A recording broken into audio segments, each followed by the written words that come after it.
सभी साथियों को नमो बुद्धाय, जय भीम। साथियों, बहुत दिनों बाद मैं एक वीडियो शेयर कर रहा हूँ। सबसे पहले करुणा के सागर महाकारुणिक तथागत भगवान गौतम बुद्ध को नमन करते हुए और भारत रत्न संविधान निर्माता परम पूज्य बाबा साहब डॉक्टर अम्बेडकर के चरणों में श्रद्धा सुमन अर्पित करते हुए बहुजन नायक माननीय काशीराम साहब को श्रद्धा सुमन अर्पित करते हुए और आज की जो भी हमारे संघ साथी, मिशनरी साथी समाज के अंदर शिक्षा के स्तर पर, रोजगार के स्तर पर, सामाजिक स्तर पर जो भी कार्य कर रहे हैं, उन सभी को मेरी तरफ से महत्वपूर्ण नमो बुद्धाय जय भीम। मैं देवेंद्र गौतम आज एक मैसेज देना है। एक मैसेज बहुत महत्वपूर्ण है। महत्वपूर्ण मैसेज इसलिए है कि आज हमारे देश को आजाद हुए लगभग 76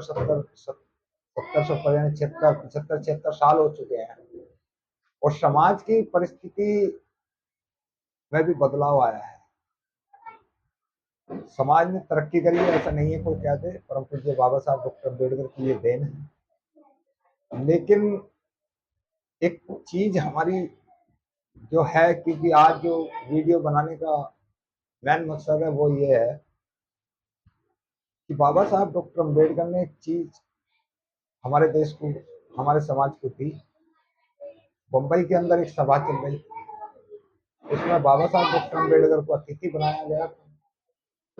अतिथि बनाने के साथ साथ में जब बाबा साहब का भाषण हुआ तो वहाँ समाज की गरीब, मजलूम, बेसहारा जो भी उस टाइम के थे, तो ये 1942 की बात है। तो 19 जुलाई 1942 को जब समाज बाबा साहब की जय जयकार कर रहा था, तो बाबा साहब ने सभा को संबोधित करते हुए माता बहनों से कहा, समाज के जितने लोग थे उनसे कहा, और बड़े धारते हुए एक बात कही कि हमारा जो विनाश है वो अशिक्षा के कारण है। बाबा साहब की, गांधी की इस बात पर बहस भी हुई। तो सभा को संबोधित करते हुए बाबा साहब ने 19 जुलाई 1942 को एक तो फेडरेशन कास्ट की स्थापना करी थी, शेड्यूल कास्ट फेडरेशन की। दूसरा, समाज को संबोधित करते हुए उन्होंने कहा कि ऐ मेरे समाज के युवाओं, एक तो शिक्षा और बुद्धि में आप किसी से कम न रहें, एक किसी भी समारोह में न पढ़कर समाज का नेतृत्व करें और राजनीति में बढ़ चढ़कर हिस्सा लें और शिक्षित बनो, संगठित रहो, संघर्ष करो। महिलाओं को संबोधित करते हुए बाबा साहब ने कहा कि देखिए मेरे समाज की माता बहनों, इस देश में आप भी वही रोटी खाते हो, वही पानी पीते हो, जिस पानी को और जिस खाने को आदर्श समाज या जनरल समाज कह दूं, ब्राह्मण समाज की माता बहन खाती है। उनमें और आप में कोई ज्यादा अंतर नहीं है। अंतर है तो सिर्फ सोच का। अगर आपका बच्चा पढ़ लिख कर शिक्षा ग्रहण करेगा तो आप सोचती हो कि म्युनिसिपालिटी, एमसीडी की सीट कौन सी खाली है, जो मेरा बच्चा पढ़े और उस झाड़ू को जाकर पकड़ ले, चपड़ासी की नौकरी कर ले या कुछ भी मतलब मिल जाए। वहीं जब ब्राह्मण समाज की महिला बहन बेटी गर्भवती होती है तो वो क्या सोचती है? वो सोचती है कि हाई कोर्ट की सीट, जो सीट है वो कब खाली होगी जिस पर मेरा बेटा जज बना, या डीएम की, या कोई भी बड़ी पोस्ट। तो ये फर्क है। हमें अपनी सोच बड़ी रखनी चाहिए। अगर हम अपनी बड़ी सोच नहीं रखते तो हम बड़े आदमी भी नहीं बन सकते। आप सब लोग साफ सुथरे कपड़े पहने, अच्छे से अच्छा खाना खाएं, अपने बच्चों को अच्छे से अच्छे कपड़े पहनाएं और स्कूल में जाकर ज्यादा से ज्यादा शिक्षा ग्रहण कराएं।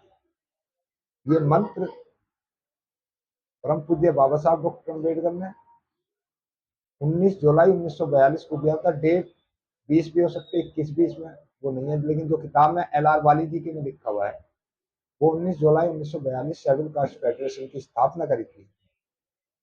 तो मेरा सभी साथियों से मेरा ये निवेदन है कि आपको सबको बहुत बहुत शुभकामना। मैं यूट्यूब पर समाज की आवाज़ को उठाने के लिए डालता रहता हूँ, आप लोग उसे शेयर करें। अभी मेरे पास एक वीडियो आई थी, हमारे एक साथी हैं छत्तीसगढ़ के। छत्तीसगढ़ में आज देश को 75-76 साल आज़ाद हो गए, लेकिन आज भी वहाँ पर आदिवासियों के पास ना तो लाइट है, ना उनके गाँव उनके खरंजे बने हुए हैं, ना पानी की सुविधा है, ना दवाई की सुविधा है। और हमारे देश के प्रधानमंत्री आदरणीय मोदी जी कहते हैं कि हमारा जो देश है उत्सव मना रहा है, खुशियां मना रहा है देश, यानी कि उनकी जो योजना है वो सफल हो रही हैं और अमृत काल चल रहा है। तो ये कैसा अमृत काल है?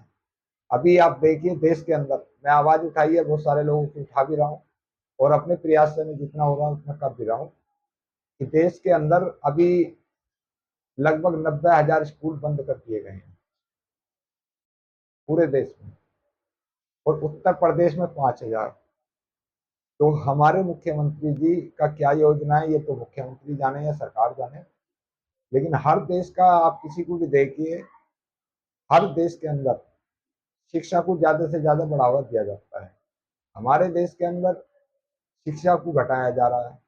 या तो मेरा सरकार से और आम जनमानस से निवेदन है कि वहाँ जो समाज के गरीब पूरे भारत के जो छोटे छोटे गांव हैं जहाँ अभी सुविधा नहीं है, जहाँ स्कूल है वहाँ बच्चे पढ़ रहे हैं, सभी के बच्चे पढ़े हैं, ना कि हमारे पढ़े हैं या औरों के पढ़े हैं कि भाई हमारे पढ़े हैं औरों सबके पढ़े हैं, वहाँ गरीबी स्थिति है, सभी की स्थिति है। तो या तो पूरे देश के स्कूलों को प्राइवेटेशन करा जाए, बंद, या फिर सारे स्कूलों को सरकारी करा जाए। पहले भी मैं इस विषय पर वीडियो डाल चुका हूँ, लेकिन मेरी वीडियो जो है लोगों को कम पसंद आती है, इसलिए शेयर नहीं करते। तो मेरा आप सभी लोगों से ये निवेदन है कि आप सब लोग अपने बच्चों को अपने क्षेत्र के अंदर, अड़ोस पड़ोस के अंदर जितने भी बच्चे आप लोगों को पढ़ा सकते हो उन्हें पढ़ाई में मजबूत करें। बाबा साहब के सम्मान में आप सब लोग बढ़ चढ़कर हिस्सा लें। उनके विचारों को फैलाने में आप हमसे सहयोग ले सकते हैं, हमें सहयोग दे सकते हैं, जिस चीज़ का चाहे उससे कर सकते हैं। तो मेरा सभी साथियों से निवेदन है कि देश के अंदर हम बाबा साहब की जयंती भी मनाते हैं, भगवान बुद्ध की जयंती भी मनाते हैं, और भी महापुरुषों की जयंती हम मनाते हैं, बहन जी का जन्मदिन भी मनाते हैं, साहब काशीराम का जन्मदिन भी मनाते हैं।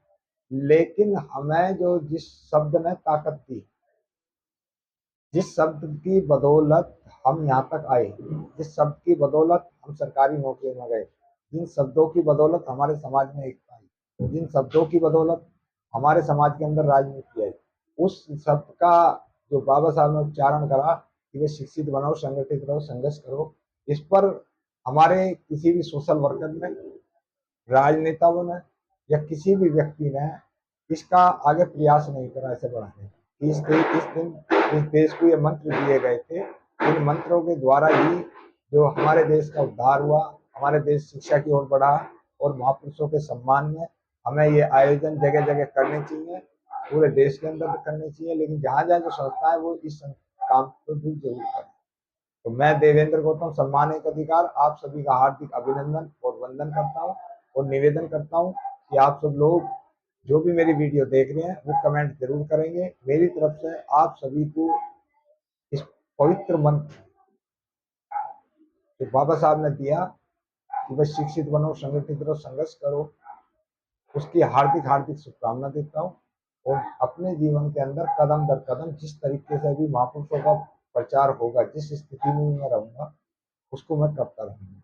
हमें दूसरों पर लक्षण लगाने की जरूरत नहीं है कि वो ब्राह्मण ये कर रहा है, ठाकुर ये कर रहा है, या बनिया ये कर रहा है। ये नालायक लोगों के काम है जो अपनी कमियों को छुपाने के लिए दूसरों पर कमेंट कसते हैं।